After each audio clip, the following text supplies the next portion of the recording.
கற்பனை கதை ஒன்று. ஆடும் நரியும். ஒரு ஊரில் பார்த்தீங்கன்னா ஒருவர் ஆடு வளர்க்கிறார். அவர் பார்த்தீங்கன்னா மாலை நேரங்களில் பார்த்தீங்கன்னா மேய்வதற்காக ஒரு காட்டிற்குள் அவிழ்த்து விடுகிறார். அப்பொழுது அவிழ்த்து விடும்போது அது மேய்ச்சலுக்காக செல்லும் ஆடுகள் ஒவ்வொன்றாக காணாமல் போயின.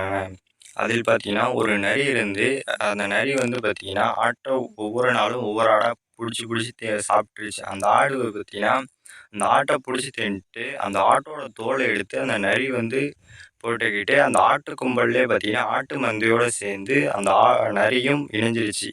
அந்த நரி பார்த்தீங்கன்னா டெய்லியும் பார்த்தீங்கன்னா அந்த மேய்ச்சலுக்கு போகிற ஆட்டில் பார்த்தீங்கன்னா ஒவ்வொன்றா பிடிச்சி பிடிச்சி சாப்பிட்டு இருந்ததில் பார்த்தீங்கன்னா அவருக்கு பார்த்தீங்கன்னா ஒரு டவுட் வந்துருச்சு.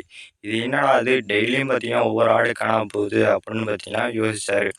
அப்புறம் பார்த்தீங்கன்னா திடீர்னு பார்த்தீங்கன்னா அவங்க வீட்டில் ஒரு ஃபங்க்ஷன்னால ஒரு ஆடு வெட்டலாம் அப்படின்னு சொல்லிட்டு பார்த்தீங்கன்னா ஒரு ஆடை தேர்ந்தெடுக்கும் போது இந்த நரி பார்த்தீங்கன்னா எல்லா ஆட்டையும் அடிச்சு அடிச்சு சாப்பிட்டதுனால அந்த நரி பார்த்தீங்கன்னா ஆடு தோலை போட்டதுனால அந்த நரியும் பார்த்தீங்கன்னா ஆடு போல தோன்றும்.